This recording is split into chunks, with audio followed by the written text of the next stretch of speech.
know we got the sound working, so Oh yeah. I'll put a little song on.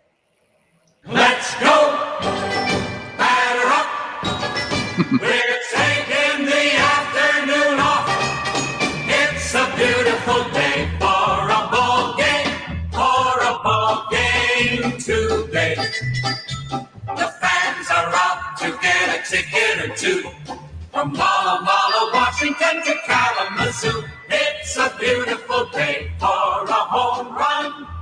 But even a triple's okay.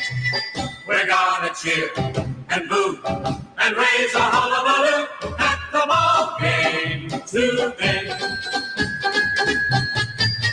Batter off, strike one. Hey, the game has just begun and the home team's out to win. Very swing, right two. And the pitch is dipsy do. Genius fastball pop right in. This is it. They're right three. Fans are tearing up the chairs, but what the heck? Who cares? It's a beautiful day for a ball game today. If you and I are out of dollars and cents, oh honey, we can always share a little hole in the fence. It's a beautiful day for the ladies, so throw all your dishes away.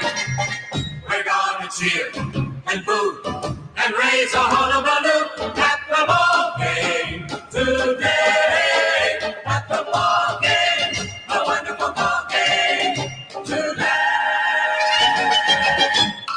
Wow! Kicking it off with style, you are, All Buckshot. right, yeah, I gotta Yeah.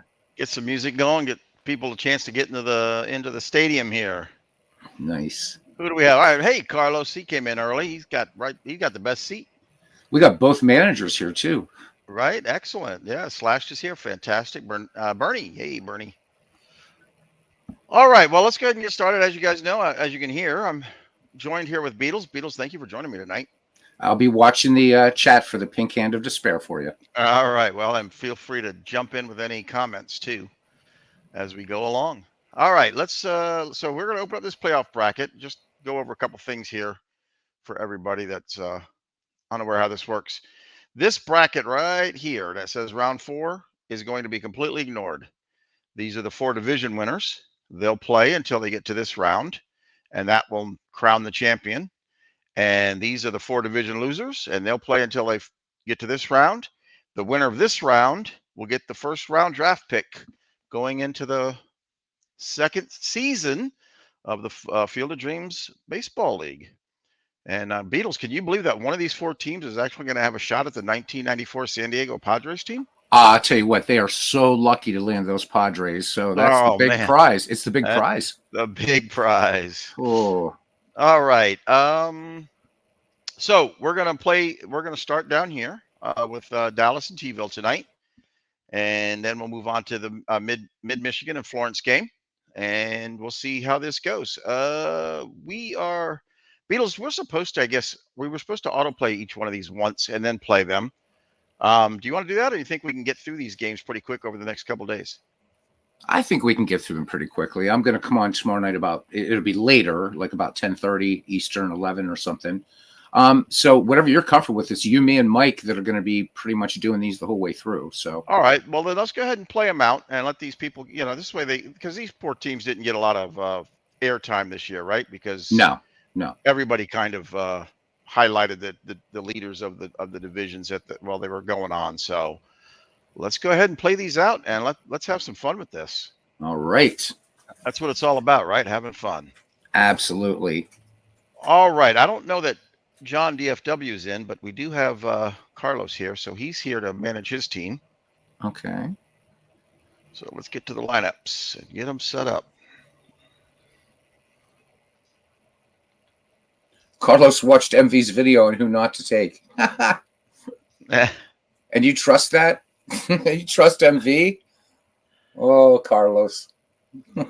Yeah. All right, let's see. He is, what do we got here? Oh, that thing. All right, so we got 2 right-handed. Oh, okay, so Carlos will be facing, no, I'm sorry. they will be facing a right-handed pitcher. So, well, there's nothing there. So let's see. Carlos, is this lineup correct? Just go ahead and punch in a yes or no. I'll look and see if you got a lineup here that we can load up. It's a little trick here that MV showed us to. And then if we go down here, if there's one there, it is versus, I believe, lefty in this case. Ooh. And yeah, we're missing someone. So let me go ahead and fill this in with a. And then, Carlos, you tell me if that's correct or not. I see it looks good. All right. All right. Then off we go.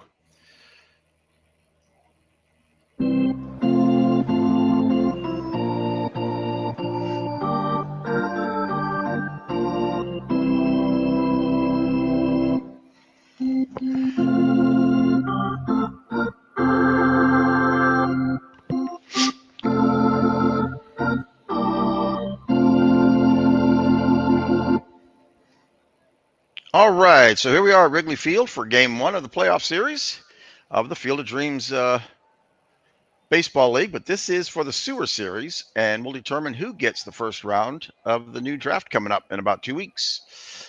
Jesse Tannehill gets to start for Dallas, and he'll be opposed by Felix Hernandez. It's 57 degrees. Go ahead. Go ahead. I was just going to say, Jesse Tannehill, we got a Hall of Famer on the mound here. Right? Yeah. 57 degrees.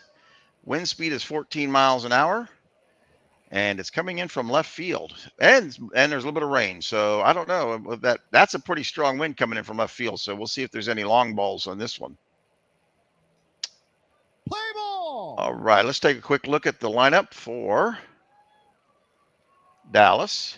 And leading off, we have Craig Reynolds. Batting second will be Derek Lee. Batting third, Eris Ramirez. In the cleanup spot will be Leon Wagner. Batting fifth, Steve Bilko. Mark DeRosa will be batting sixth. Giovanni Soto will be batting seventh. In the eighth spot, Lee Thomas. And in the ninth spot, Ken Hunt. Let's head on over to T-ville defense. We have in left I field. believe isn't Ken Hunt the brother of Michael Hunt? I think he could be. Yes. Okay. All right. I think so. In left field, we have Billy Williams. Center fielder, we have Richie Ashburn. Right fielder, we have Jose Cruz. First baseman is Bob Watson. Felipe Lopez will be our second baseman tonight. Stephen Drew, shortstop. Ron Santo will be third baseman. Behind the plate catching tonight will be Miguel Montero. And on the mound is Felix Hernandez. And I just realized none of the stats came in from the season, so we don't know exactly what they did this year. I guess I should have made some notes before I started this game. So on we go. And I don't know why we're getting that again. Play ball. So sometimes when you're doing sometimes like these tournaments and stuff like that in Action PC, it would just play the thing over. So it's just a little weird glitch. That's all. A little weird. All right. Okay, so we start on the mound. Hernandez is going to face off against Reynolds. He's the leadoff batter. For his season that he was drafted, he batted at .292. So let's see how he does in this game. And let me get set up here. There we go. Okay. And here's the pitch. This is going to get into right field. A liner to Cruz. He comes and makes a fantastic diving play for the first out. On we go to batter number 2. This is Derek Lee. He batted .291 in the season he was chosen. Shame that the stats didn't come through. That gets hit back to the mound. Hernandez throws over to Watson for the first out. I wonder, well, are you familiar with if there's any way of doing that, or do you know, Beatles? I know in the McGreevy League, when we went into the World Series, they did transfer over, so I'm not sure what was missed when this was posted. All right. I'll have to find out from Steve if he can tell us what happened there. Yeah. That was a long fly ball to left field for the third out. So we go to the bottom of 1. No runs, no hits, no errors. And batting for the T-ville is second baseman Felipe Lopez will lead us off. Right fielder Jose Cruz will bat second. And the third spot goes to Billy Williams. Batting cleanup, designated hitter Ernie Banks. In the 5 spot is third baseman Ron Santo. Bob Watson will be batting 6. Miguel Montero batting 7. Richie Ashburn is the 8th spot. and Stephen Drew is batting ninth. You know, the thing about baseball and how unpredictable it is, looking at this T-ville lineup, I mean, you know, imagine you're a pitcher and you've got to face Billy Williams, Ernie Banks, Ron Santo. A tough team, and yet, you know, like in any sort of league like this, somebody's going to lose, somebody's got to win. But tough team. Tough teams, yeah. It's amazing. It's kind of amazing when you see his, how few games some of these teams won with the lineups that they have, Absolutely. and the pitchers. So in left field we have Leon Wagner. Center fielder is Ken Hunt. Did I already go through this team? You went through their batting order. Okay, that's right. All right, yeah, that's right. Center fielder was Ken Hunt. Right fielder was Lee Thomas. First base is Derek Lee. Mark DeRosa will be the second baseman tonight. Craig Reynolds will be in at shortstop. Third baseman, Aramis Ramirez. Behind the plate catching is Giovanni Soto. And on the mound is Jesse Tannehill, who, again, we don't have the stats, but in his season that he was picked, he pitched a low 2.05 ERA. Scrub. Huh. Yeah, right. Well, hopefully, one of these teams will get that 94, or they might get the 94 Expos or something, and that'll be, so that's two. Oh, well, another prize. Not as good as the Padres, of course. No, not as good as the Padres. No. All right, so Tannehill faces off against Lopez. He batted 283 in his season that he was picked. Here's the 1-1 pitch. This is a grounder to Ramirez at third. He'll shoot it over to Lee at first, and that's our first out. Up comes Jose Cruz. He batted 315 in his season. Jamie in the ballpark. Dwayne Martz in the ballpark. Hey, Jamie and Dwayne. How y'all doing tonight? All right, so here comes the pitch. Cruz with a high fly ball to right field. Thomas back to the warning track, and he'll make the grab for the second out. Billy Williams will come up. He batted 278 the season he was drafted. And this is a liner to DeRosa at second base, and that'll be our third out. So down go the Blue Bolts. 1, 2, 3. No runs, no hits, and no errors. We go to the top of 2. Our leadoff batter in this inning is going to be Leon Wagner, who batted a 280 in the season he was drafted from. 2-2 count, and he strikes him out. He goes down on a big swing and miss. That brings up Steve Bilko, who batted a 279. Here's the 1-2 count. That's a strike. It's a drop third strike. Bilko takes off to first, but Montero recovers the ball, throws it to Watson, and that's our second out. Up comes Mark DeRosa batting third in this inning. Sean in the ballpark. Hey, Sean. He batted 285 the season he was drafted. Here's the pitch from Hernandez. And DeRosa gets a free pass. So Hernandez walks DeRosa with 2 outs. DeRosa takes a big lead. He is definitely a threat to steal here. We have Giovanni Soto coming up. He batted 285, and in the season he was picked, he had 86 RBIs. Here's the pitch from Hernandez. There goes DeRosa. I think it was a hit and run. Oh, that was a liner to Watson at first. He grabs it, makes the third out.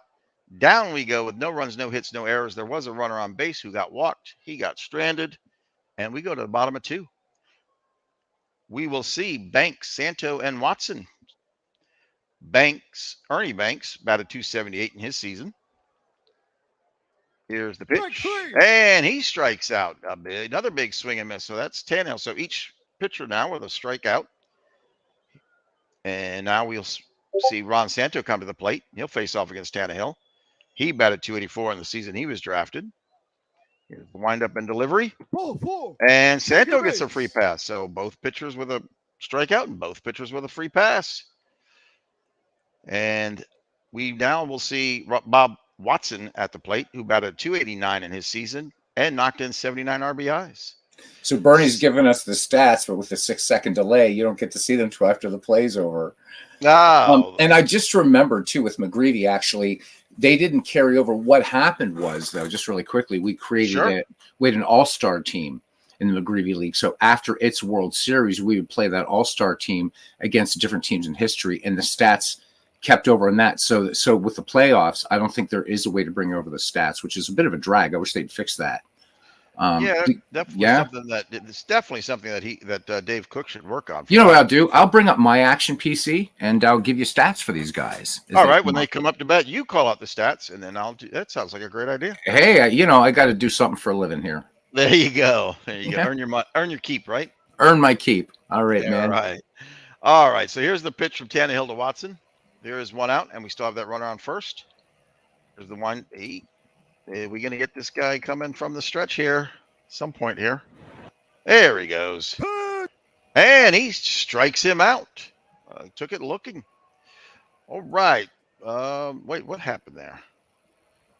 Hit R in the. I see. No, I see what happened. Yep. He did look like Santo was going to take off to second, but he held up instead. So it was a called strike. So Watson is still at the plate batting. Santo did not get a good jump, so he didn't steal the base. He missed the call. There's the pitch. And this is a grounder to Reynolds at short. He'll throw over to DeRosa at second. Oh, not in time to get the double play at first. So Lee gets on with Watson gets on with a fielder's choice. And that'll bring up Montero. Beatles. So Montero hit 196 in the regular season. He did hit 4 home runs. All right. So let's see what he can do here with a runner on first and 12 ribbies. Mm-hmm. That's all right. Well, let's see what he does here with a runner on first and 2 out, facing 2 outs from Tannehill. Pitch. This is a high fly ball to center field. Hunt to his right. He gets underneath that for the 3rd out. We go to the top of 3. No runs, no hits, and no errors. Again, a runner on base who originally got walked, and then got another one on fielder's choice. So we go to the top of 3. Up steps Lee Thomas. So Lee Thomas hit 284 during the regular season. He had 13 home runs, 32 runs batted in. Well, how about that? He batted his exact average perfect average that he was drafted with, 284. So here's the pitch to Thomas. And he gets a free pass. So Hernandez walks 1 to lead off the inning. That brings up Ken Hunt, Mike's brother. Mike's brother, exactly. And his name, I already said that on my broadcast last night. I can't say it again. Oh my God. So Mike Hunt's brother, Ken, that was tricky. Hit 246. Let me see, he had 18 home runs and 68 runs batted in and on the regular season. All right. Well, with no outs and a runner on first, Hernandez from the stretch. This is a fly ball, a line drive to third baseman. Santo grabs that one. Thomas is stuck at first, unable to advance. Showing why he's a Hall of Famer, flashing a love there at the hot corner. That was definitely a hot shot to him. All right, that brings up Craig Reynolds. All right, Reynolds hit a 235 clip. Reynolds only managed 1 home run. Did have, let me see, 27 runs batted in. So limited playing. Well, no, actually in 118 games. So Craig Reynolds, not sure what his line was from his regular season, but this is a little underwhelming performance. Yeah, so I'm seeing a little pattern here. All of these batters seem to hit way under their average of what they were drafted with. Oh, yeah. I wonder what the cause of that was. They must have faced some really tough pitching or something. Mm-hmm. You're pitching. You're one of the division leaders. All right, the pitch from Hernandez. And this is going to be a liner in the center field. That gets down for a double. So Craig Reynolds with his first double today. First base hit in this game. And that's right, the first base hit in this game. And that advances Thomas to third. So we have runners on second and third with 1 out. And in comes Derek Lee. And what did Derek Lee do in the season? So Derek Lee, in addition to doing new Old Spice ads and stuff like that, hit 15 home runs, 59 runs batted in. He hit 218 on the season. All right. All right. So here we go. Lee facing against Hernandez with the runners on second and third. Here's the pitch. This is going to get down to the wall in left field. Nice. That'll score 2. That's going to score 2, and Lee gets a double. So 2 doubles in a row here. Hernandez surrenders 2 doubles in a row. That's his first double, of course, of the day. Second hit of the day. So 2 hits and 2 doubles. All right, Ramirez. Let's get his recap from the season since we didn't get that last time. So former Bucco, former Cub, Aramis Ramirez hit 232 in the regular season. He had 16 home runs and 53 runs batted in. Buckshot. Nice. All right. Well, he's got a runner on second, and he's got one out against him. So here is the pitch from Hernandez. This is a deep fly ball to left field. Williams back at the track. He'll make the grab. Lee runs back. He makes the tag. And he's tagged out of Oh, third. The throw to third gets him trying to advance after the tag up.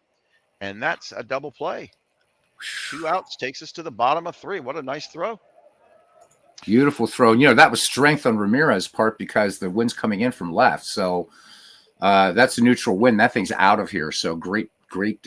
That's right. Great heads up play out there and left too. Yep, that's right. We have that strong wind coming in from left field to keep that ball in play, probably. We go to the bottom of 3 with the Blue Bolts trailing the Dallas Diamonds 2-0. And let's get Ashburn's stats. We didn't get them last time. Yeah, absolutely. Actually, this is his first at bat, anyways, this season. Yeah. So Richie Ashburn hit just 184. Of course, Ashburn near the end of his career by this point, I believe. Not exactly sure. The beginning, it's one of the two. And no home runs for him. He did have 7 runs batted in. All right. So again, struggling a little bit. All right. So Tannehill's on the mound still. He's facing off. Here comes the pitch to Ashburn. And he gets walked. He draws the walk. So a leadoff walk here in the bottom of 3. That brings up Stephen Drew. So Stephen hit 240 on the season and managed 65 runs batted in, 10 home runs. So not too shabby. All right. Ashburn at first doesn't look to be a threat to steal. Drew digs in at the plate. Here's the pitch. And this is a deep fly ball to center field. Hunt moves to his right. Great range. He'll make that catch. Ashburn retreats to first. We have 1 out. That'll bring Felipe Lopez up to the plate. Yeah, so Felipe Lopez, limited game. He only played in 34 games. He had 340 on the year with a home run and 9 runs batted in. All right. Ashburn at first. Takes a small lead. Here's the pitch from Tannehill. There goes Ashburn, and the throw from Soto to DeRosa. But Ashburn under the tag for first stolen base of the night. So we now have a runner on second, and the Blue Bolts have Lopez still at the plate, facing an 0-1 count. 1 out. Here's the pitch. This is a ground. Oh, back to the mound. Tannehill get that one. He'll field it. Throw over to first. That's the second out. Ashburn has to stay on second. That brings up Jose Cruz. What did Jose Cruz do? So Jose Cruz hit 269. What I wanted to mention with him is it's really, really key for the T-Bolts if they want to really, really get something going to get him on base. And the reason being is he stole 41 bases during the season. 10 home runs, 57 runs batted in, 269 average. So good year for Jose Cruz. Got to get him on. Yeah, that's for sure. All right. Well, let's see what he can do here with facing 2 outs. Here's the 0-2 pitch. This is a grounder to Reynolds at short. He'll throw over to Lee. It's going to be a close play. Oh, and he gets a bang play for the 3rd out. All right. We go to the top of 4. There were no runs, no hits, and no errors in that half inning. Dallas Diamonds still leading 2-0 over the Blue Bolts. In comes Leon Wagner. I don't know if we got Wagner's stats last time. So Yeah, let's go ahead not as good as Hannes Wagner, that's for sure. So Leon hit 226 on the season. He had 12 home runs and 38 runs batted in. Who is that H. Wagner guy, anyways? He's a scrub. That's what I thought. Scrub.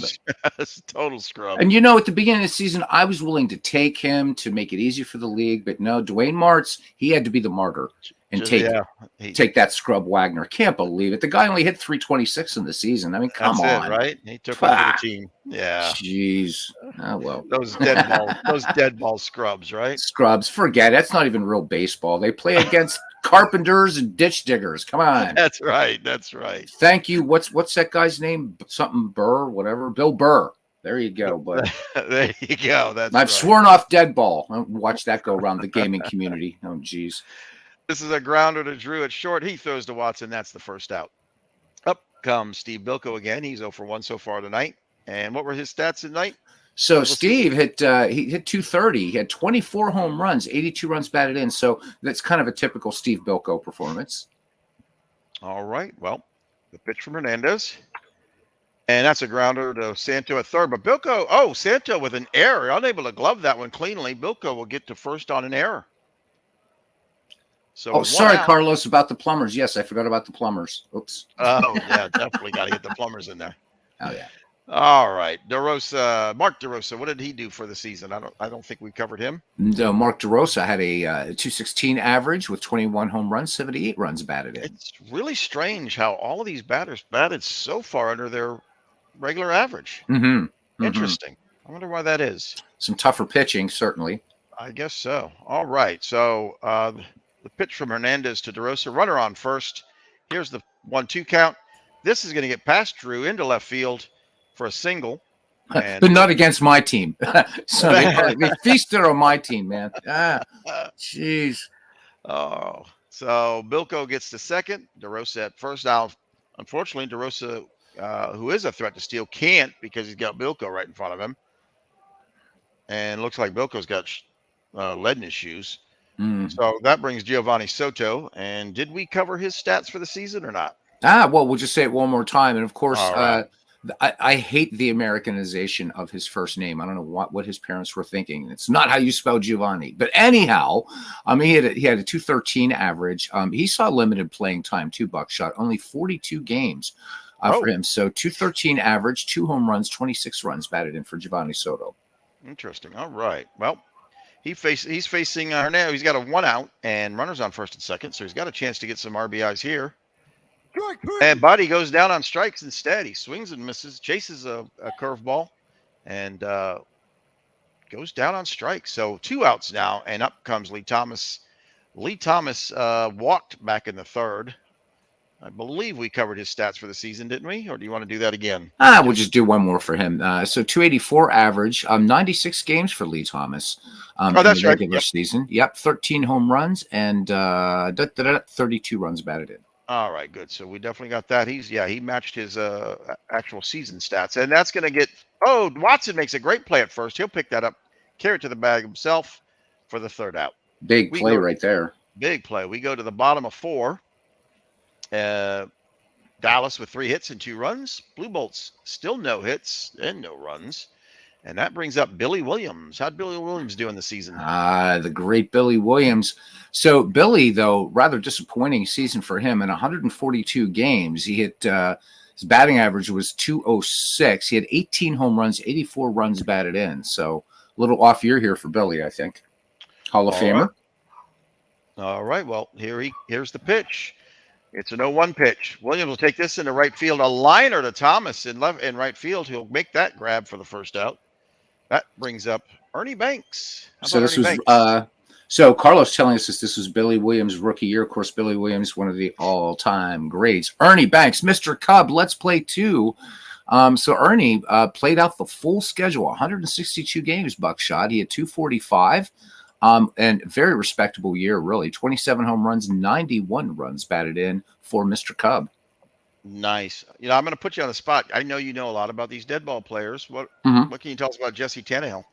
So let me get something up so that way I'm not fumbling about with a book, and we'll get back to you on that. All right. All right. Yeah. Sounds good.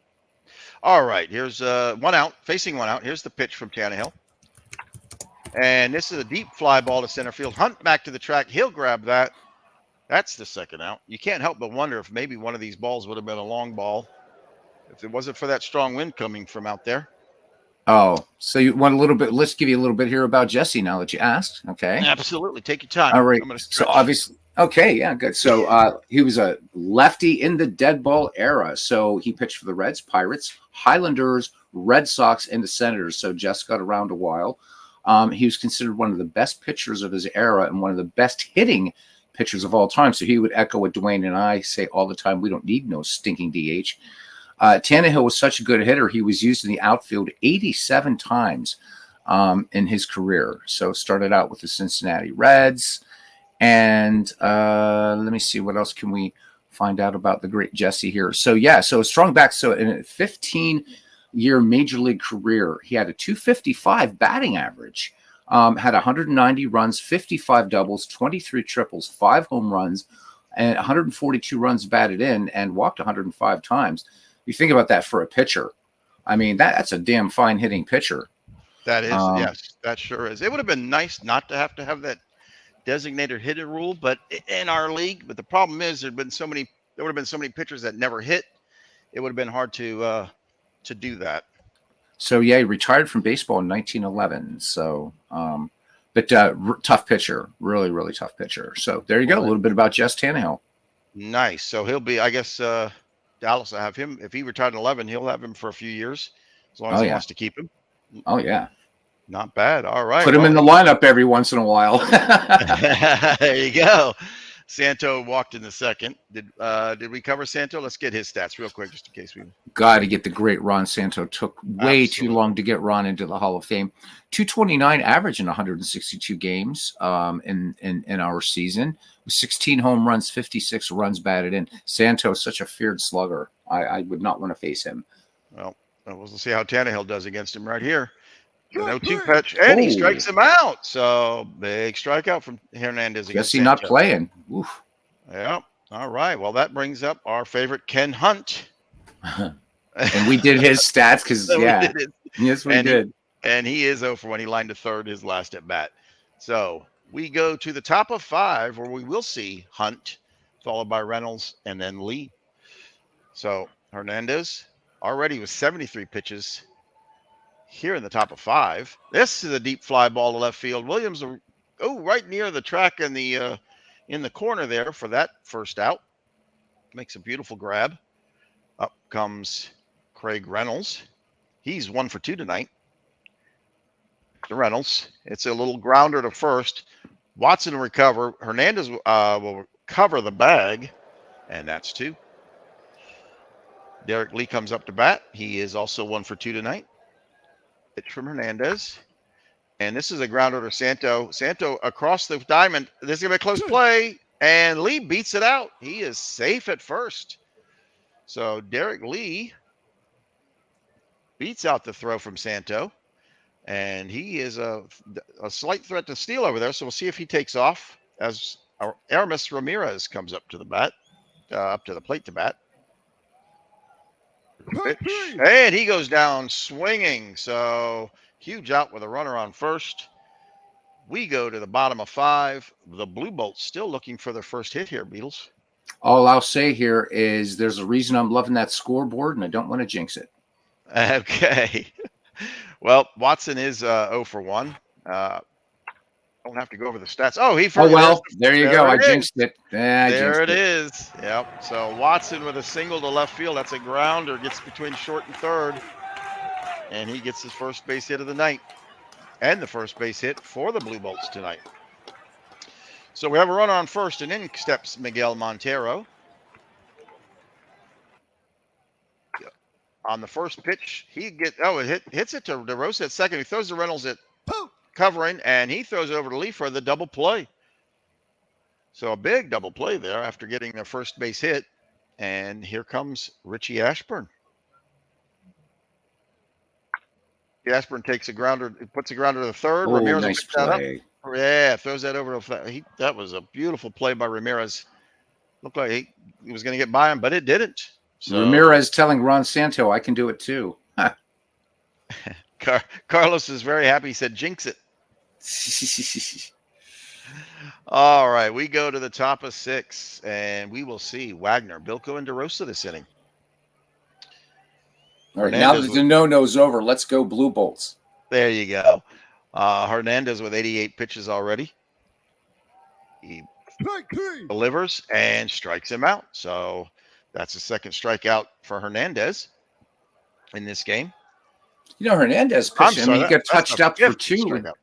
So he got touched up for 2 in the third, but pitching a pretty good game. Seems to be getting into a groove now. Yeah, 5 strikeouts. It was 2. He's issued 2 walks, but 5 strikeouts in this game. So here's the pitch to Bilko, and he strikes out another one. So that's 6 strikeouts, 2 in a row. And we go to Mark DeRosa, who's facing 2 outs. Hernandez suddenly bearing down and getting hot here on the mound. And he decides to plunk DeRosa. No strikeout for DeRosa. He gets one in the head instead. All right, DeRosa on first takes a big lead. Looking to steal here, maybe.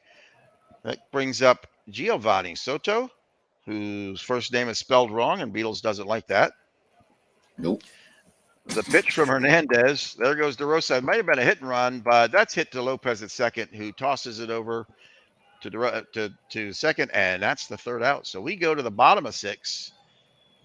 Still, Blue Bolts still trailing Dallas 2-0. We will see. We will see Stephen Drew lead us off, and then we'll wrap around to the top of the batting lineup with Lopez and Cruz. Here's the 2-1 pitch. This is going to get down into center field. Drew with a single. His first hit of the night, and that's only the second hit for the Blue Bolts here in the bottom of 6. Up steps Felipe Lopez. We're at the top of the lineup for T-ville. Pitch to Lopez. This is going to be a grounder to Lee at first. He'll shoot over to second. Reynolds covering. He throws back to Lee. Double play. 2 down. That was a nice double play, huh? Yeah, it was. 3-6-3 right there. All right, so Jose Cruz comes up to the bat. He is 0 for 2.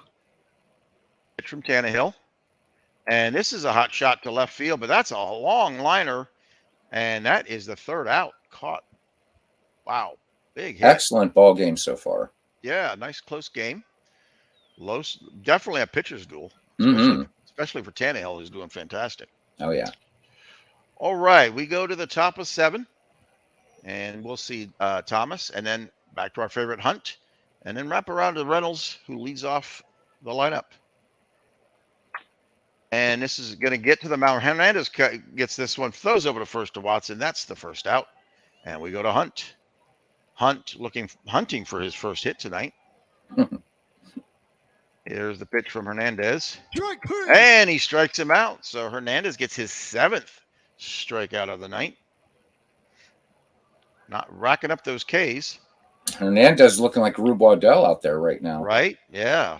Rube Waddell, what a season he had this year for us. Yes, he did. Yep. Led in strikeouts. Made me very happy. Wasn't on my team, but wow. Oh, yeah. What a fantastic. And he had 300 and something. Was it 300 and something strikeouts for the season? Yeah, he did. And that was what that's what he did in his, he played, the way he did too. One of the most dominating pitchers of all time, Rube Waddell. Yep. Would have been nice to grab him. Oh, yeah. All right. So we have the Diamonds facing 2 outs and Reynolds up to the plate. And looks like Dick Ellsworth may be coming into pitch, but we'll wait and check with Carlos on that. Yeah, Carlos. Yeah, I'm watching the chat, as is Buckshot. Yep. Hernandez does have 116 pitches here, so I'm assuming he says tired. No. He says no. No. Carlos says, wear that arm out. And this is going to, a liner to center field. That's grabbed for the third out. And we go to the 7th inning stretch. Forgot to turn the music up a little bit.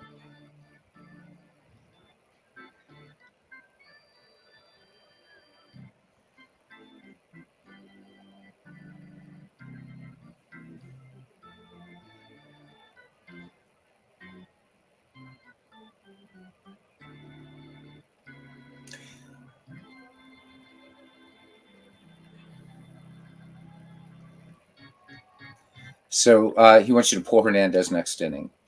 All right, will do.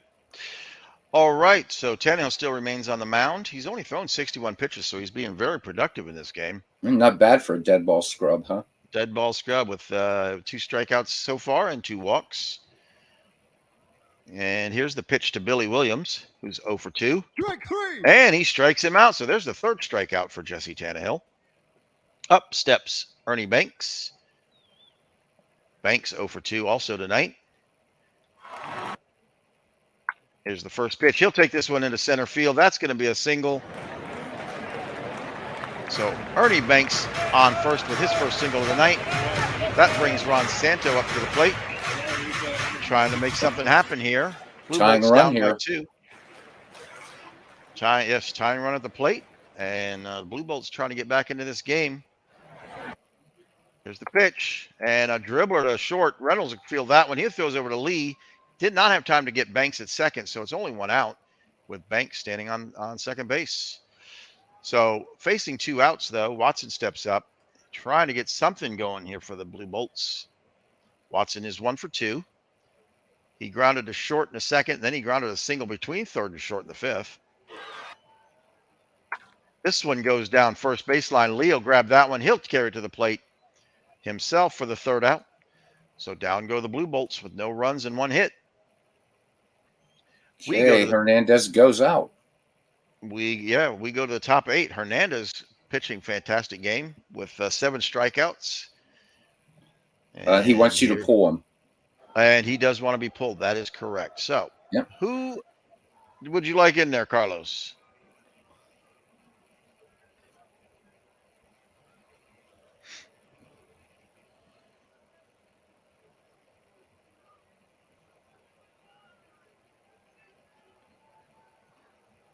I'm looking at some of this bullpen, and I'm thinking to myself, I wish I had half of this in my season. Yeah, same here. Jeez. Forsch. Ken Forsch comes in. Let's take a look at Ken Forsch. Well, tell us what Ken Forsch had, since I don't have the stats for him this season. Ken Forsch. There we go. See, we sound so professional. Oh my God. All right, so let's look at Ken Forsch's numbers. And oh my God, I got the wrong team up. Hang on. Now, so much for being a pro. Holy man. All right, here we go. So Ken Forsch, he went 10-5 on the season with a 3.60 earned run average. He worked 152 2/3, walked 1.7 batters per 9, and struck out 4.5. So a whip of 1.408 for Ken Forsch. Nice. Well, he was 10-5. So considering most of these teams, all these teams, I believe, had losing records, he accounted for a lot of their wins. He's the only pitcher on this T-ville team to have a winning record. There you go. All right. So let's see what he can do here against Derek Lee. Derek Lee is already 2 for 3. He grounded to the pitcher in the first, but after that, he doubled off the wall in the third and then singled on the infield in the fifth. So Forsch to Lee. Lee with a high. This one's straight up the chute. Montero will get under that one behind the plate, and down goes Lee for the first out. Up steps Aramis Ramirez. He is 0 for 3 tonight. Pitch from Forsch. This is a grounder. Drew comes up and grabs that one. He throws to Watson, and that's our second out. Good play by Drew at short there. Absolutely. Up steps Leon Wagner, facing 2 outs. Pitch from Forsch. And this is a ground ball to first. Watson will cover. Forsch will cover the bag. Watson with a little underhander to Forsch. And that's our third out. We go to the bottom of 8. No runs, no hits, and no errors in the top of the 8th for the Dallas Diamonds. Blue Bolts still trailing by 2, looking to get something. They're running out of time here to get a couple of runs here. So leading off for this inning for the Blue Bolts will be Montero, followed by Ashburn and Drew. From Tannehill. He strikes him out. So that was something that Blue Bolts were not looking for there. And that is the 4th strikeout for Tannehill in this game. Here comes Ashburn. He's 0 for 1. And George Altman is coming to pitch. I don't believe John DFW is here. No. So we're just going to have to go with what his manager wants to do. This is a grounder to Reynolds at short. He shoots across to Lee. That's our second out. Up comes Stephen Drew. Stephen Drew, one of the bright spots tonight for the Blue Bolts, singled in the 6th inning. 2 outs. Here's the pitch. This is a deep fly ball to center field. Hunt back to the wall, and he grabs it near the ivy for the third out. All right, well, we go to the top of 9, where Dallas will lead us off with Bilko. He'll be followed by DeRosa and Soto, still leading the Blue Bolts by 2. Forced on the mound, he delivers to Bilko, and they're asking to bring in Albie Pearson to pinch hit, which we have to do since John DFW is not here. And he draws the walk off of Forsch. So Pearson steps in to pinch hit. And what can you tell us about Pearson? Because he pinched hit for us. What did he do this season? Oh, well, I'll be glad to let you know. So Albie Pearson played in 88 games during this season, hit 243. No home runs, but 13 runs batted in. Right. And how many stolen bases does it say? Because he looks like he's a threat over here to taking a big lead off the first. Let's see. So Pearson had 4 stolen bases. The only The fastest player in this team is Derek Lee, and he only had 10. So this team obviously not built much around speed. Nope, definitely not. All right, but DeRosa is 1 for 1. He let's take a look. He walked in the second. He got hit by the pitch in 6, but in the 4th inning, he grounded a single between 3rd and short. So no outs. There goes Pearson. Here's the throw to Lopez, and Pearson caught stealing. I guess we found out why they don't have a lot of stolen bases this season. Mm-hmm. Montero with a great throw to second base to get that tag out. All right, Mark DeRosa still at the plate. He's facing a 1 count. Here's the pitch, and it's a grounder to Santo. He shoots across. That looked like it was foul, but the umpire said, nope, that's fair. That's our second out. All right, with 2 outs, Giovanni Soto steps up to the plate. He is 0 for 3. And he goes down on strike. So the Blue Bolts did exactly what they needed to do. Did not give up any more runs. It's the bottom of 9. Beatles, they only got 3 outs to try and make something happen. Got to at least show something. It's only game 1, but you got to get a number up there. Well, good news for the Blue Bolts. They're leading off for the top of their lineup. We'll see Lopez, Cruz, Williams. So they may get to the heart of their batting order here if they can get somebody on here. Absolutely. And there's a big fly ball to right field, but Thomas retreats, and that's off the wall. So Lopez will stroll into second with a stand-up double. Big hit just when they need it the most. So with no outs, we'll lead off double. That brings up Jay Cruz. Jay Cruz is 0 for 3. If he ever needed a hit, it's now. So TiVo with a little bit more speed too, so tiny bit. Absolutely. And Tannehill remains on the mound. He's only thrown 87 pitches here through 9 innings, so extremely productive game for him. And an efficient defense, some great plays there, behind Tannehill today. Yeah, and what's he have? 4 strikeouts or 5 right now too. So not Tannehill's got 4 strikeouts. If this game goes an extra inning, Tannehill at this rate can go another 9 innings. So he's got plenty of arm left in him. All right, here's the pitch. Oh, Soto goes out to calm him down. I don't know if that was needed at this point, but here's the hit. This gets grounded to Reynolds. He'll shoot to first. Lee will make that grab. Cruz is out. Lopez stranded at second. So 1 out. Up steps Billy Williams, who's 0 for 3. Big bats coming up. Yes, big bats. Billy Williams, one of them. But this is just a grounder. Oh! Whoa, with a diving stop, gets the ball, gets back up in time to cover the bag to get Billy Williams out at first. But meantime, Lopez does advance to third. So the tying run is at the plate. But they're facing 2 outs, so they're going to need that magic to happen right now. Here's the pitch from Tannehill. And this is a high fly ball. This is going to get into foul territory, but Ramirez gets over into foul territory, makes the 3rd out. That's the end of the game. Dallas wins 2-0 over the Blue Bolts. Let's take a look at the stats, and here's the box score. Yeah, anything you want to say about this box score? Well, I'll tell you what, I think just with the performance of these 2 pitchers and defensively with these 2 teams, if this is indicative of what this series is going to be, looking forward to this one going tight and all the way. This was a fun game, and TiVo, this is just game 1. So right. But Tannehill was just tough. Yeah, he was tough. Both pitchers. Oh yeah, fantastic game. Hernandez also with that 7 strikeout game. Oh yeah. But it makes you wonder when these 2 teams, because they definitely have some players already. So depending on what they pick up, you know that they're going to turn these teams around quickly coming into year 2. Right. And I'm not looking forward to facing either one of them. Of course, you got to wonder for T-Bill if they're going to give Forsch a little bit of rest. So to bring him in, because the difference is Dallas, even though they've got a crazy good rotation here with Cy Young, Jesse Tannehill, and Bill Dineen, for instance, there are none of the pitchers with Dallas have a winning record. So, Force could be the secret weapon coming off the hill for TiVo, maybe, game 2, game 3, whatever, game 3 even. Yeah, definitely. Absolutely. All right. So the first playoff game of the Field of Dreams Baseball League is under the belt. David Lando in the ballpark, man. Hey, David. All right. So now we're going to go on to Mid-Michigan at Florence.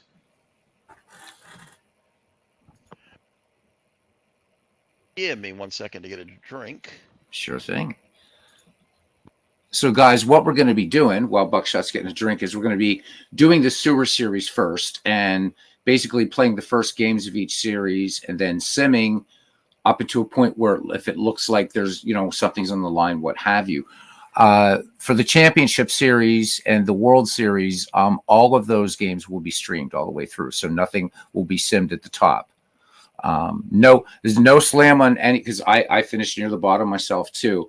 But basically, this is just to determine, picks for the next draft. But it's also a good time. It's been a while since any of these teams had any coverage as we've been going through the season. So it's fun to see these players. And looking forward, I think these are two teams in this and in this one too as well. So all four of these teams, a lot of potential moving forward. Absolutely. And I got a little something here for the for us for the league. Here we go. Let's see if we can get this. The one constant through all the years, Ray, has been baseball. Yeah, baby. America has rolled by like an army of steamrollers. It's been erased like a blackboard, rebuilt and erased again. But baseball has marked the time. There you go. Right. That's right.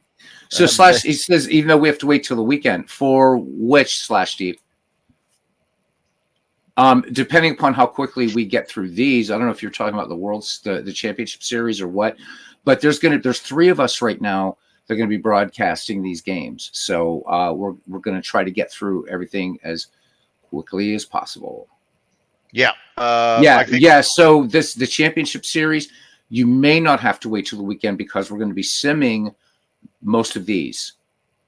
Is my understanding. So Mike Silva and Buckshot and I will be kind of like the three people doing the broadcast this week because Bernie's unavailable, Steve's unavailable, MV's not really been doing much of any broadcasting. Not sure if Dwayne Martz is interested in doing some of these, then we would have a fourth broadcaster. So. And we really wanted to try and, get some of these games in so that y'all can see. Well, that didn't work out very well, did it? So y'all can see some of these teams because we didn't get to see a lot of these teams this season. And, it is playoffs, so let's have some That's because of those bums from Chico's and Canada. And oh, my God. Yeah, especially the bums. And Tampa Bay and Manchester. What a bunch of scrub teams they are. But right, what are you going to do, right? Yeah. Especially that guy that manages the guy that manages the Chicos. Oh, man. Oh, my God.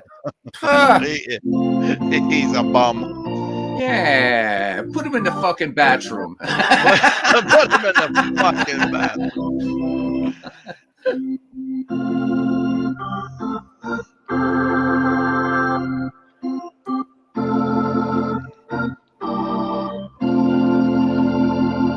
If you're gonna put me in there, at least give me some gabagool to munch on. Hey, gabagool, hey, there gabagool, hey.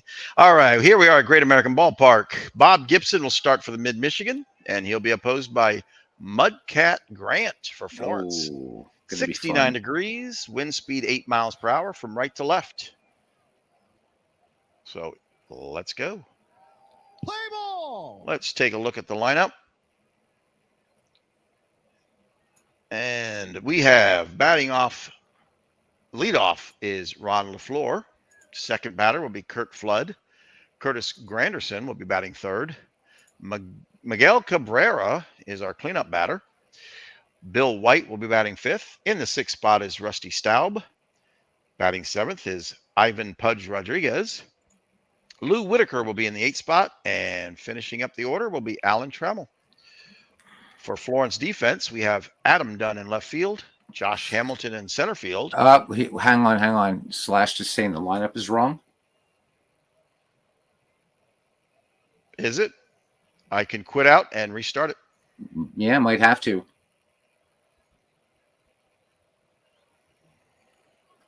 I believe, Bernie, the answer to that is Jim. I'm pretty sure it was Jim Mudcat Grant. No, wait. Okay, he said. Now he says it's right. Now he says it's right. Now he says it's right. It's right. Okay, very good. So in right field we have Ken Griffey Jr. That's quite an outfield out there. Those are three big names out there, right? Oh, absolutely. Yeah. At first I only knew that, Bernie, because Mudcat was an ex-pirate. I missed the name. What was the name, Beatles? Mudcat's real name is Jim. First name. Ah. Yep. All right.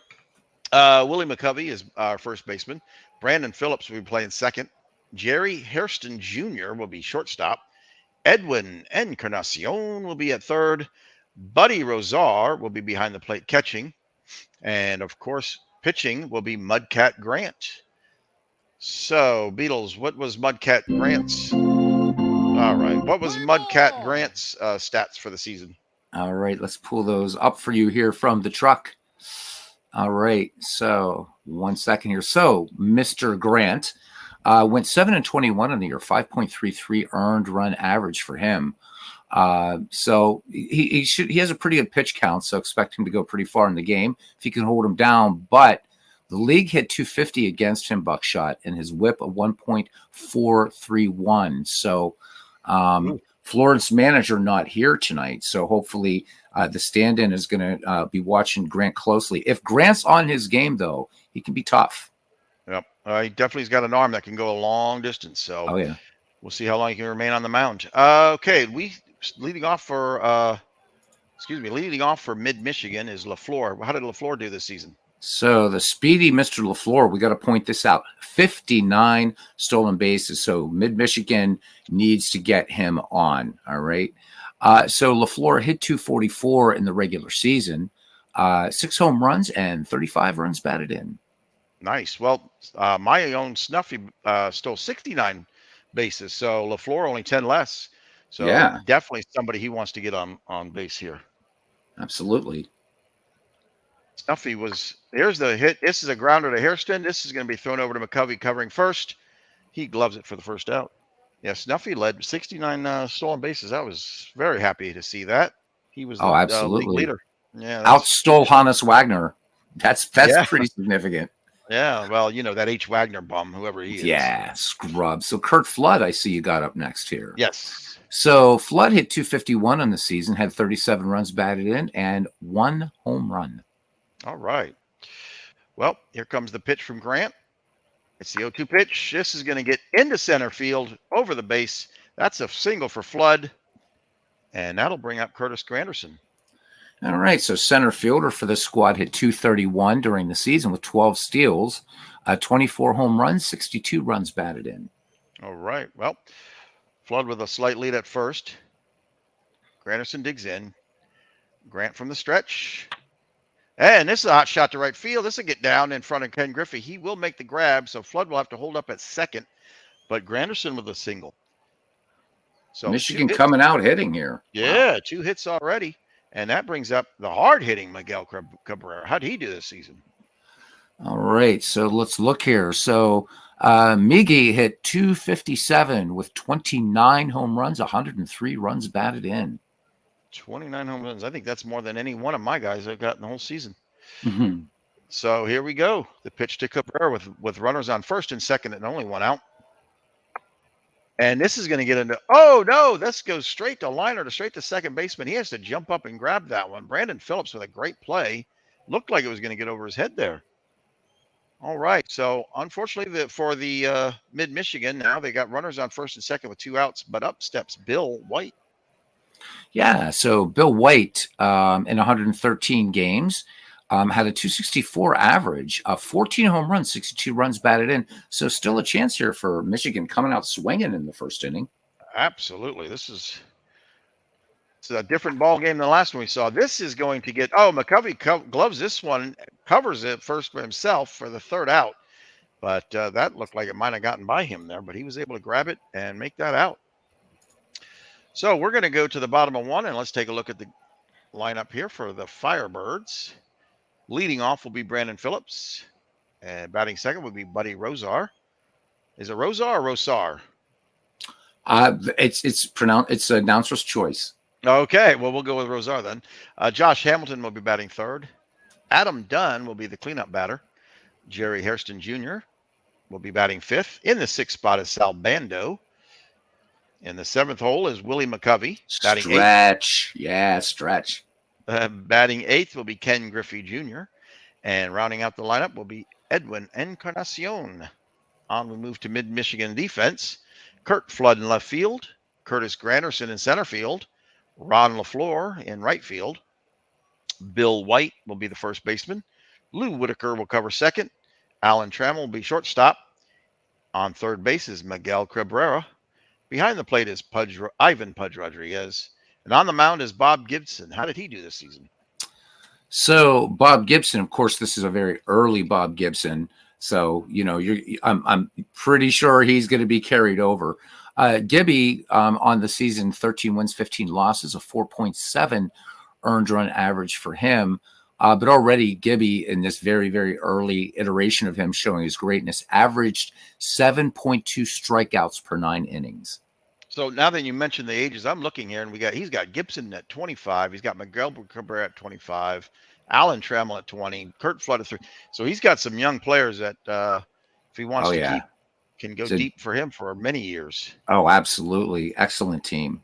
Yeah, very good. All right, so here we go. That brings up Brandon Phillips to lead off for the Firebirds. So Brandon Phillips went the distance, all 162 games. Brandon hit .223 with 24 home runs, 68 runs batted in. Kind of surprised to seeing him in a leadoff spot here with the higher home run numbers and low batting average. Right? Yeah, that does seem strange, but that's the choice the Firebirds made. Let's see how that works out for him. All right. And here's a deep fly ball right off the field to right field, and LaFleur gets under that one for the first out. Mike Silva in the ballpark. Hey, Mike. And up steps Buddy Rozar. Yeah, so Buddy Rozar in 112 games, below the Mendoza line, a 198 average. No home runs, 25 runs batted in. Ouch. All right, well, let's see how he does against Gibson here with one out. The first pitch, he'll carry that into left field, so his 190 gets him a first hit. A single into left field. And just like that, they have a runner on first. That brings up Josh Hamilton. All right, Josh's line, good line for him this year, this past season. 282 average for him, 24 home runs, 54 runs batted in. One of the top performers on this Florence Firebird squad. Yeah, definitely a big hitter here. So let's see what he does with one out and a runner on first.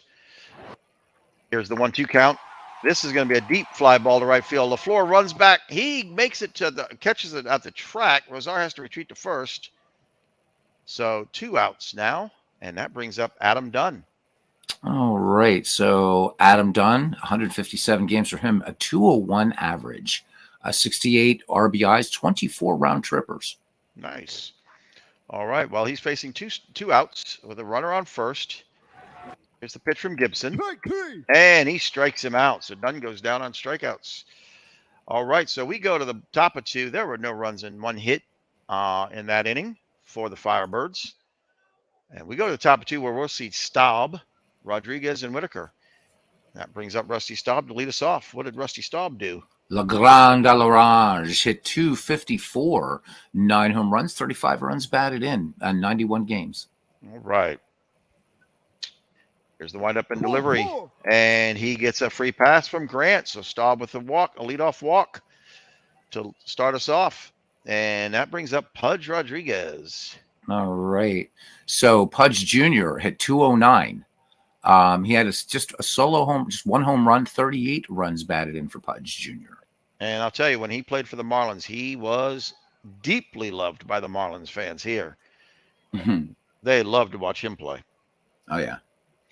All right, the pitch from Grant to Pudge.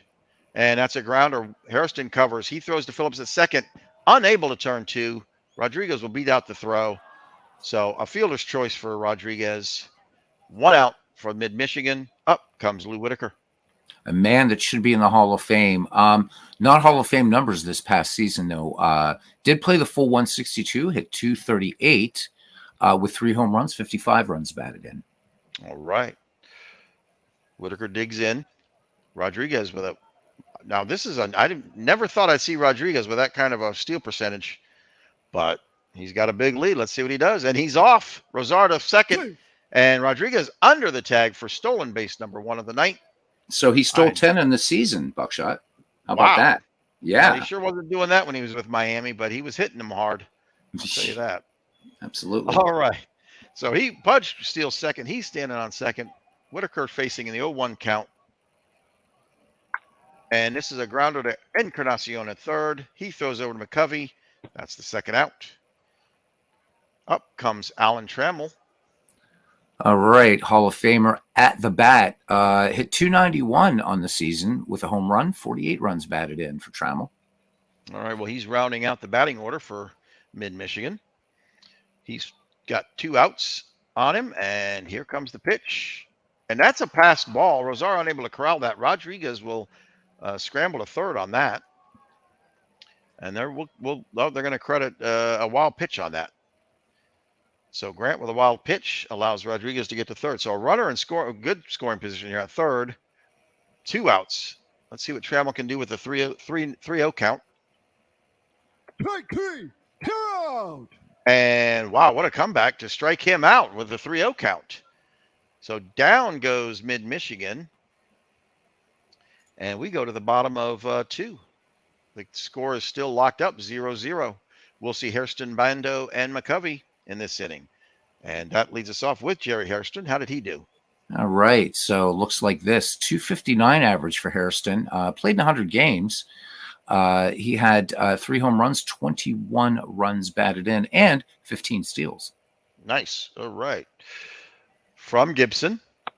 This is a dribbler back to Gibson on the mound. He throws over to White at first, and there's our first out. Sal Bando strolls to the plate. Always think of Sal Bando. I always associate him with the A's.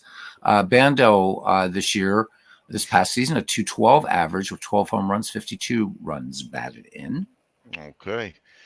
Here's the pitch to Bando. And this is going to get to a liner to second base. Whitaker will glove that one. Down. That's second out for the Firebirds, which brings up Willie McCovey. Limited action for Stretch, just 62 games for him. 208 average this year, managed 6 home runs, 18 runs batted in. All right. McCovey digs in. Here's the pitch. This is a deep fly ball to right field. LaFleur runs back. He grabs that one. That's the third out. And the crowd goes wild off of that one. And really patriotic, it seems. Yeah. They liked that out so much they decided to do the anthem again. How about that? Boy, I'm feeling American now. All right. You know what that comes? Isn't today President's Day, if I'm not mistaken? It is, and I guess the game knew it, right? The game, yeah. There you go. All right. Jeez. Thank you, Dave Cook, for that brilliant bit of artificial intelligence. Wow. All right, so we go to the top of 2. We are back to the top of the lineup for Mid-Michigan, and that brings up Ron LaFleur, who is 0 for 1 already in this game. And the pitch from Grant. And this is a deep fly ball to left field. This is done at the wall for that grab for the first out. So you know what I noticed? Neither one of these teams that I've seen so far has any dead ball players of any kind. Nope. No. Good catch. You're right. There are none. Yep, I haven't seen one dead ball player. All right, so Kurt Flood comes back to bat. He is 1 for 1, and he grounded a single up the middle at his first at bat. You know, I was just thinking about the national anthem after this bat, to tell you. Okay, well, that's Hairston covers. He throws to McCovey for the second out. We have to remember to put a sound file in when we get to the championship series for Canada. We have to have the Canadian national anthem for that. Absolutely. And we may have to have God Save the King for Manchester. Oh, God.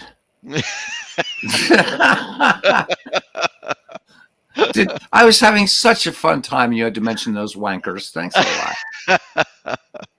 Oh. All right, Granderson also 1 for 1. He lined a single. There was 2 hits last time. Flood and Granderson were at bat. They both got hits. And here's the pitch from Grant.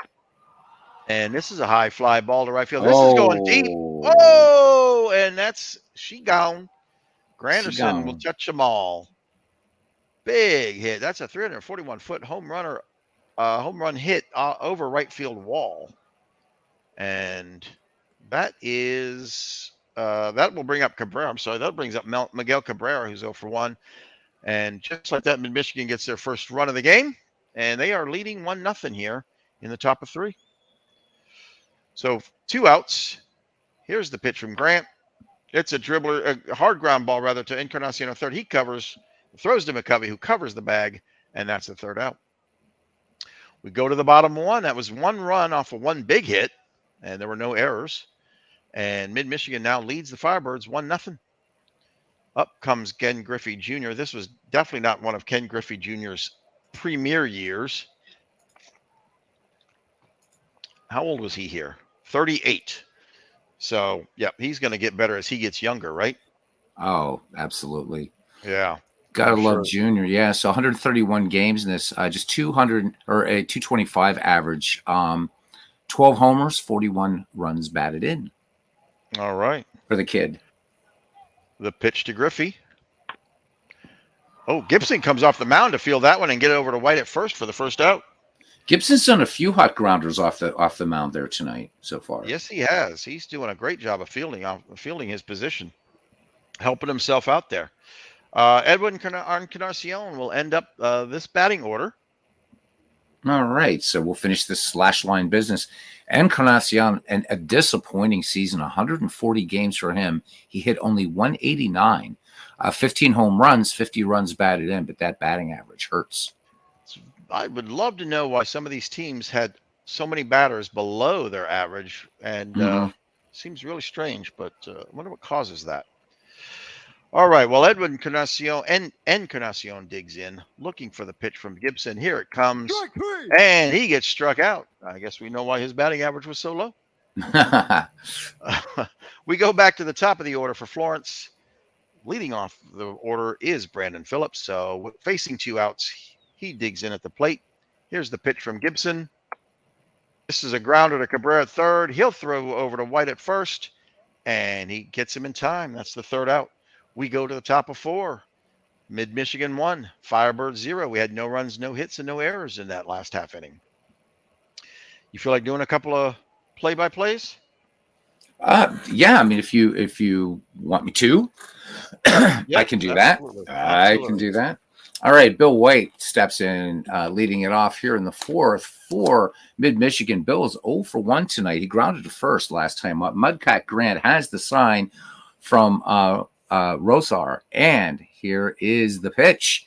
And White swings on this one, and this one taken on the short hop by Griffey and right field, base hit. So Bill White aboard. And here we go now. We have Legrand Alarange. He walked his last time up. White decent lead at first. Grant ready to deal. Here it comes.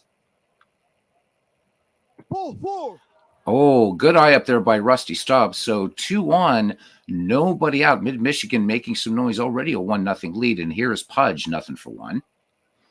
Grant deals.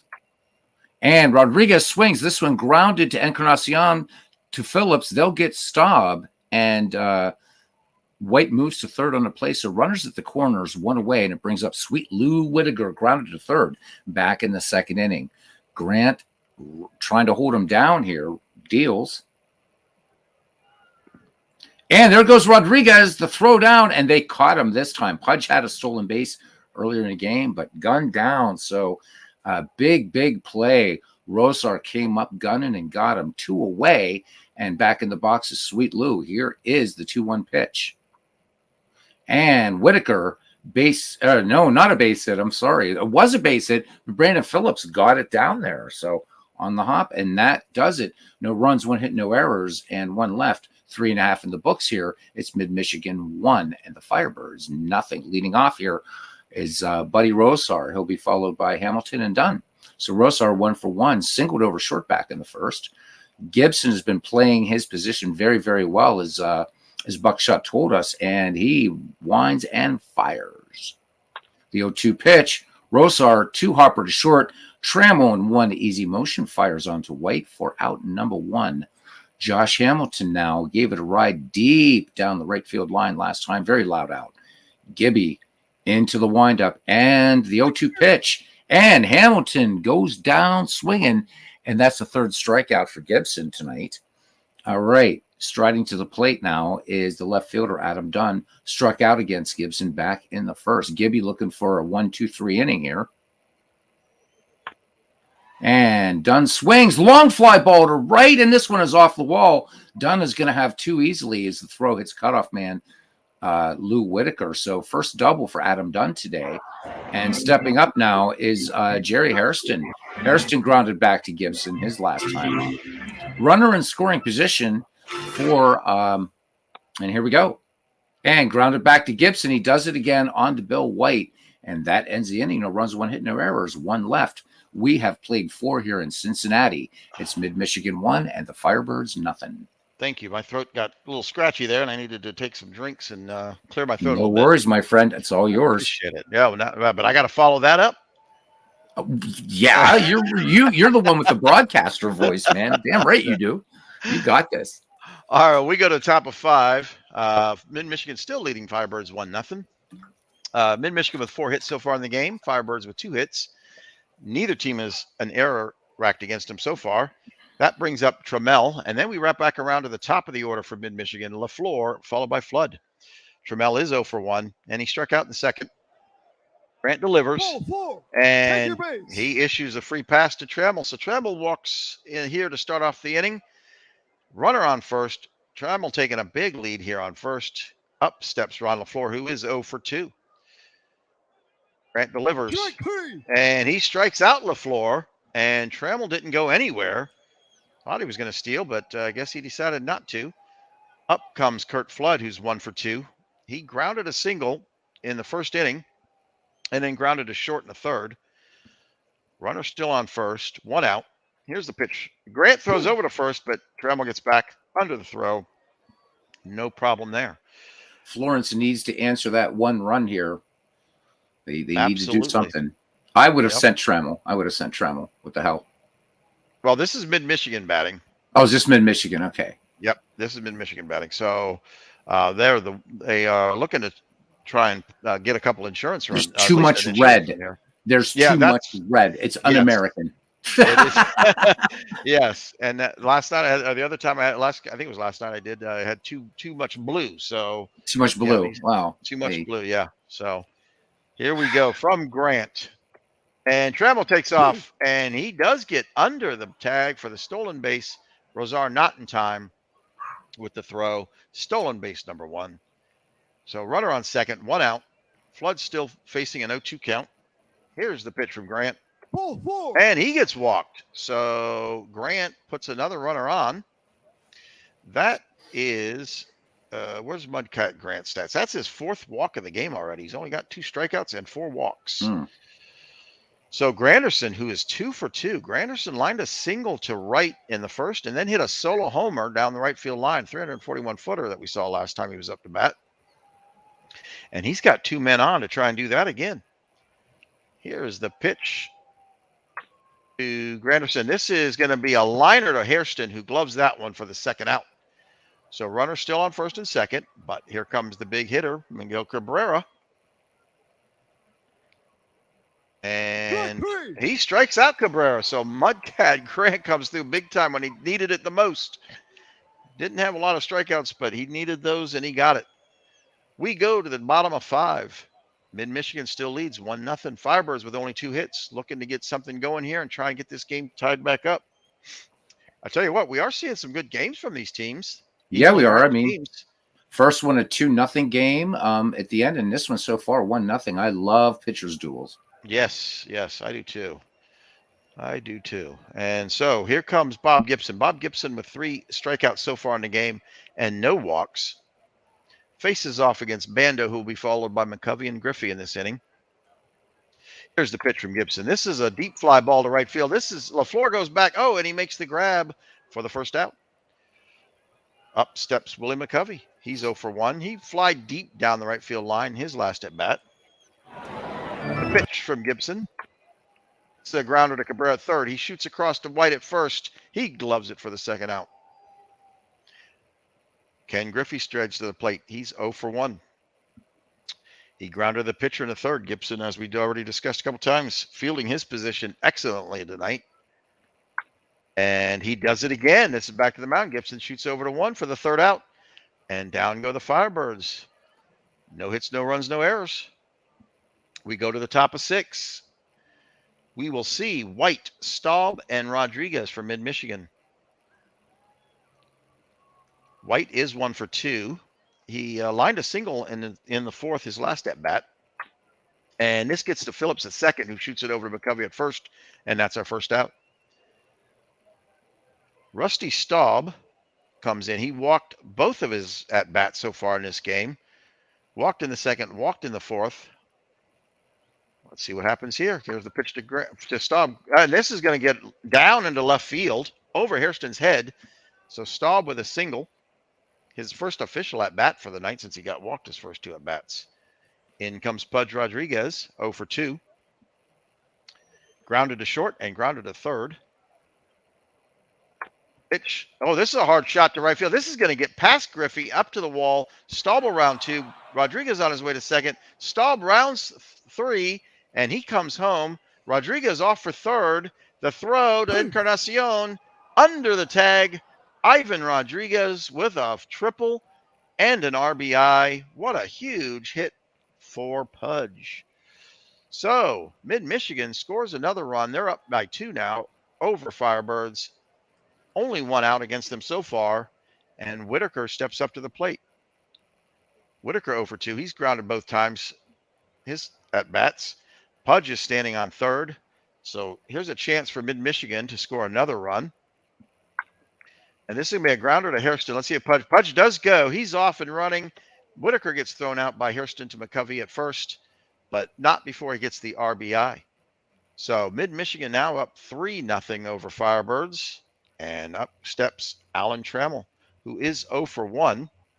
He did walk in the fifth and then stole a base when he was on last time. Pitch from Grant. This is going to be a grounder. Encarnacion. He shoots to first. McCovey will grab that one, and there's our third out. So we go to the bottom of 6. Mid-Michigan 3, Firebirds 0. Firebirds need to do something. Down 3, and you're facing, granted, an early Bob Gibson, but you're facing Bob Gibson, and you're down 3. They need to get something going. I think this is going to be the pivotal inning. Absolutely. And Mid-Michigan got 2 hits and 2 runs off of that inning, and that was mostly because of Pudge's big triple there. So, Encarnacion, he's 0 for 1. He struck out in the third. This is only a second at bat, and we are in the bottom of 6. So, that kind of tells you how much the Firebirds are struggling on their hitting tonight. Oh, well, speaking of hitting, Encarnacion gets hit. I guess if you can't hit the ball with the bat, you might as well get the ball hit. You might as well get hit with the ball in the belly. I think Encarnacion was trying to crowd Gibson, and Gibson, the very young Bob Gibson, already showing he's going to establish that home plate is his. That's right. There you go. He does have 60 pitches so far, so he's doing well as far as production goes. Phillips 0 for 2, he flied to right and then grounded to third his last at bat. Encarnacion doesn't look like he's going to be stealing, but here's the pitch to Phillips, and he goes down on strikes. So the Firebirds with 1 out, a runner on first. They need a run here, at least a 1 run to try and get back into this game, close it up. And here comes Rosar, who's 1 for 2. He did line a single way back in the first. Here's the pitch from Gibson. Oh, this is a pass ball by Rodriguez. Encarnacion goes to second. And they're going to call that a wild pitch. So Gibson with a wild pitch. Rodriguez not able to block it. That allows Encarnacion to advance to second. So Rosar still at the plate, facing a 1-1 count. Here's the pitch. This is going to be a grounder to Trammell at short. He shoots to 1. White grabs it for the second out. Encarnacion still standing at second, looking to get home, try and get this gap closed up a little bit. And up comes Josh Hamilton. So this is the third batter. If they're going to make something happen, they need to make something happen now, right? Oh, I think so. Yeah, it's getting close. I mean, they've still got a few innings, but they are running out of. Oh, there's a liner to Whitaker. Whitaker with a diving play to make that catch. That would have gotten by him, and that would have been an easy base hit and probably a first run scored. But Phillips with a web gem. With a web gem to get them out of the inning. So we go to the top of 7, where we'll see the top of the lineup: LaFleur, Flood, and Granderson. LaFleur is 0 for 3, looking for his first hit of the game. Strike 3. And he gets struck out, so he's going to go 0 for 4 tonight. Up comes Kurt Flood. Kurt Flood is 1 for 2. Walked his last at bat. Pitch from Grant. Flood with a grounder to Encarnacion. Over to 1. McCovey covers. That's our second out. Up comes Granderson. Granderson 2 for 3 tonight. He's having a good night tonight. He lined a single to right, hit a solo homer, and he digs in at the plate. Here's the pitch from Grant. And he strikes out. So big inning there for Grant. Here comes a stretch, and I'm going to do my stretch as well.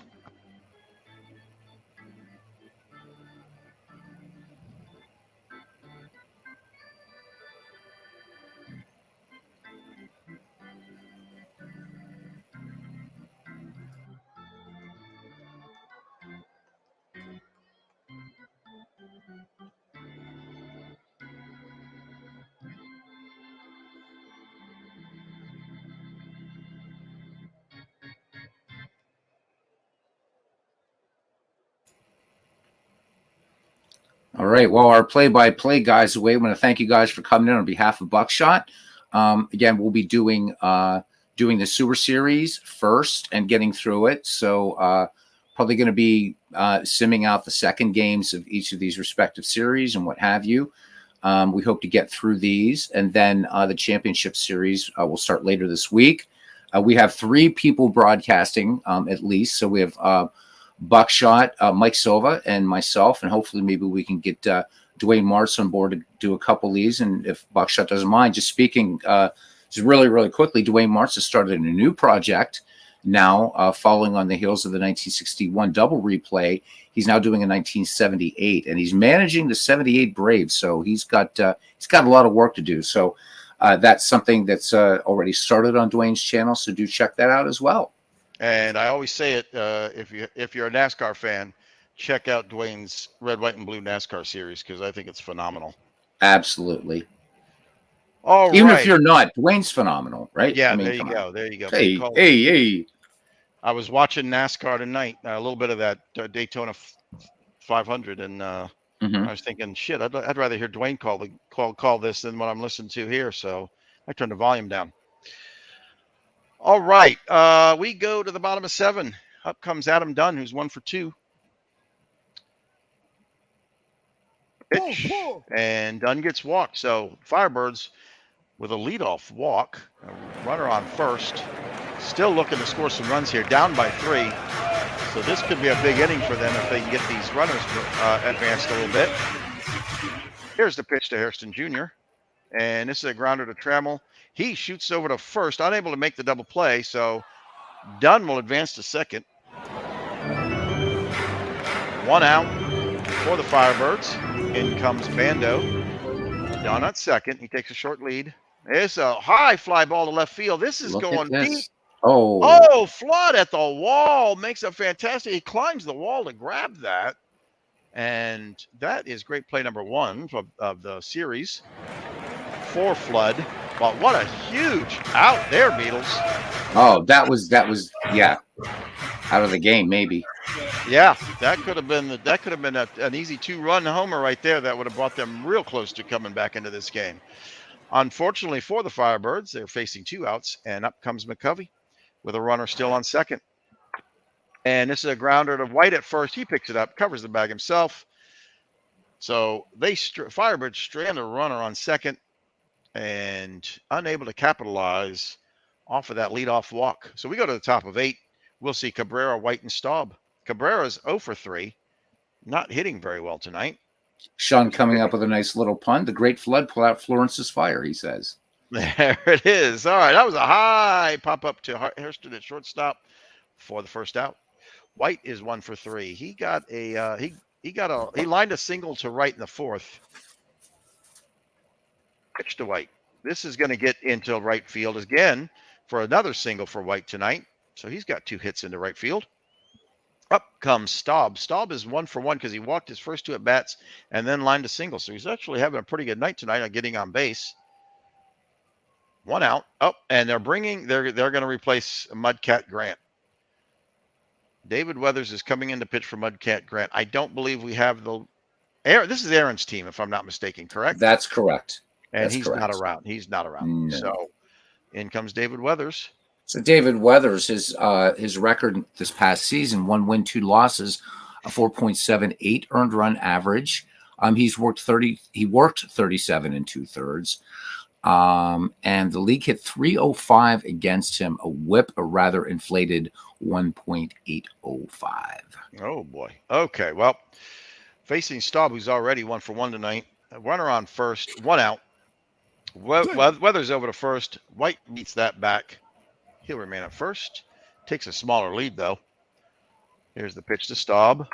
And this is a deep fly ball left field. This one is going way back, down to the wall. He makes the grab. White retreats to one.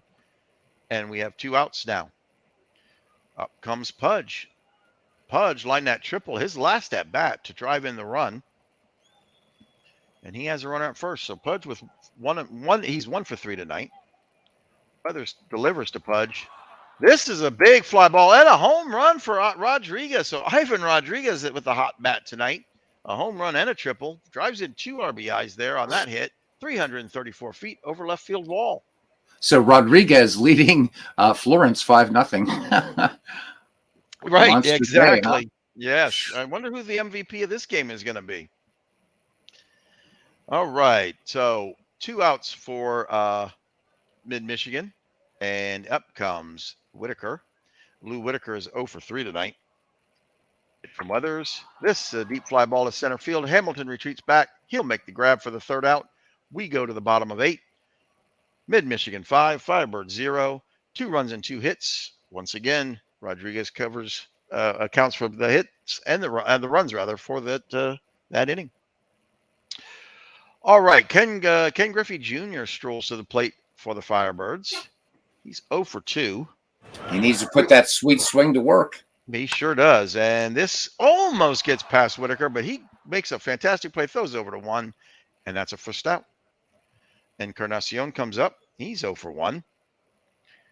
Encarnacion was struck out in the 3rd and then was hit by the pitch in the 6th. So only his 3rd plate appearance tonight.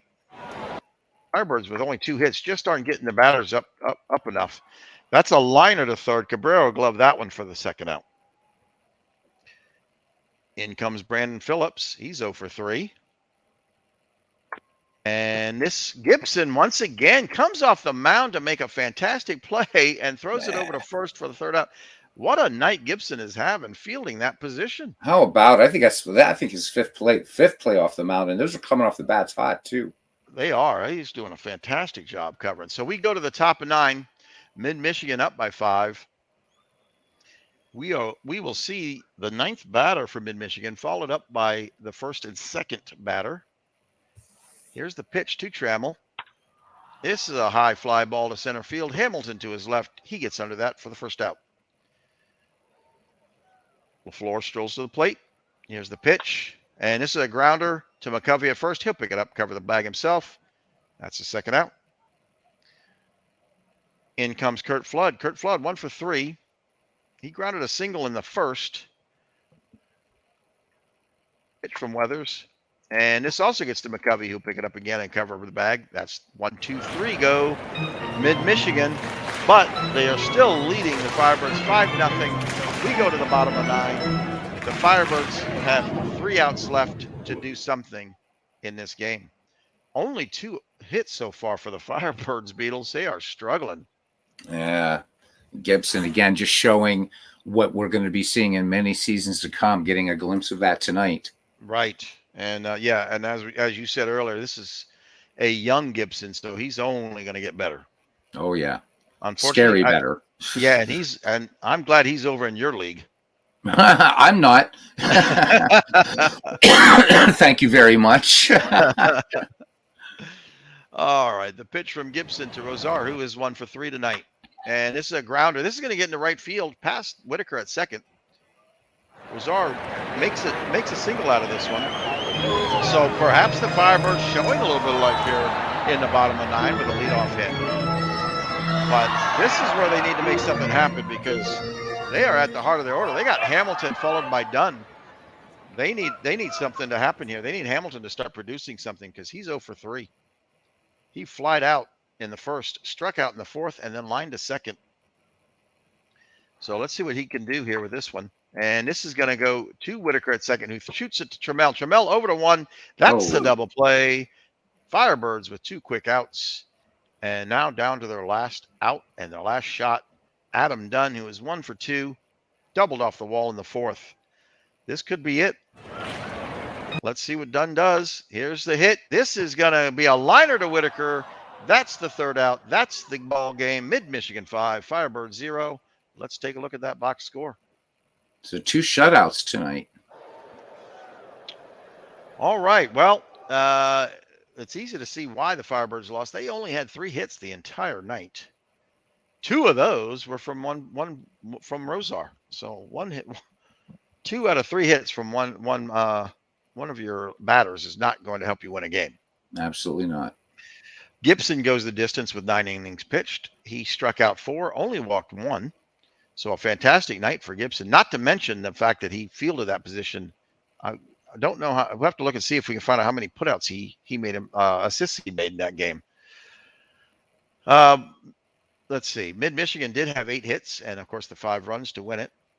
Let's take a look at the this score and MVP. Look at that. The MVP actually goes to Bob Gibson and not Rodriguez, which is understandable, I guess. I mean, he did do a fantastic job on the mound and fielded that position really well tonight. So, well, I think too, fielding that position, quite a few of those, I think coming off the bat hot enough could have been even extra base hits. So, yeah, I think that's deserved. Yeah. Even though Rodriguez was 2 for 4 with a home run and a triple, and several RBIs, but yeah, that was a very good game. Mid-Michigan's got to be happy because that puts them 1 step closer to drafting that first team out of the gate this year. I wonder if is Slash. I think Slash is on, right? Slash, you going to go for that 94 Padres team? Oh yeah, that is the prize, guys. All right, it is 9:30. What do you want to do, Beatles? You want to? Do you feel like going over to your stream and doing a couple games, or do you want to just wait and do it tomorrow night? And should we autoplay too? Why don't we could autoplay? Trying to think. I mean, we could autoplay 1 each. All right, let's do that. All right, so Dallas leading T-ville after the first game, and Dallas takes that one 8-7. You know what the problem with this is? I just realized we'd have no way of seeing a box score, unfortunately. No. To see how anybody does. So I don't. That's kind of a. Yeah, this is where Out of the Park is better for that. Right. And Mid-Michigan takes the second game 11-6 over Florence. So we will leave it off here. But Mid-Michigan leading the series 2-0 over Florence, and Dallas leading the series 2-0 over T-ville. So both those teams 2 steps closer to getting into that coveted Sewer Series to see who's going to draft first in about 2 weeks. Going to be a lot of fun, man. Going to be a lot of fun. It is.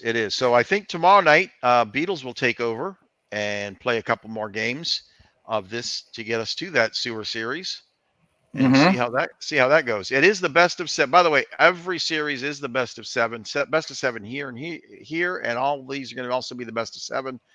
So there's going to be a lot of baseball in the postseason.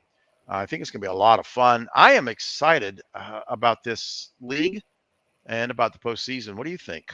Oh, absolutely. I think it's going to be a fun ride. Again, I'm so curious to see who's going to get the overall first pick in the draft. But then I'll tell you what, this championship series, all 4 of these teams were just amazing this year, beating teams with some excellent records. I mean, let's just look at your own team here really quickly. 13 games. You finished in front of a very, very strong Cleveland team who finished 85-77. We'll get to Canada in a second. Of course, really, big story with them.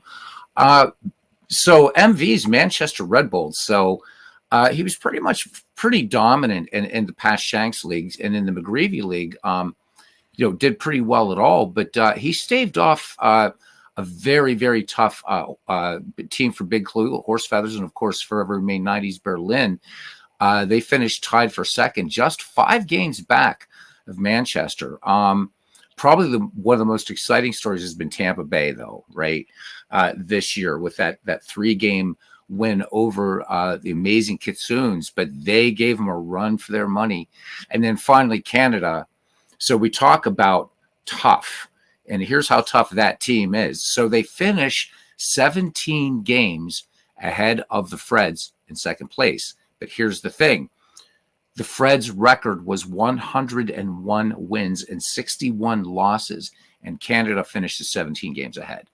I'll tell you what, it's going to be a great World Series. I think that, Vegas odds makers are going to say that Canada is going to steamroll, but I don't think so. They've got to get through, and this is no knock on Canada, but I think it's going to be an exciting championship series. Let's look at that first and go on. And all of those games, you guys, will be streamed along 3 and or 4 channels. So.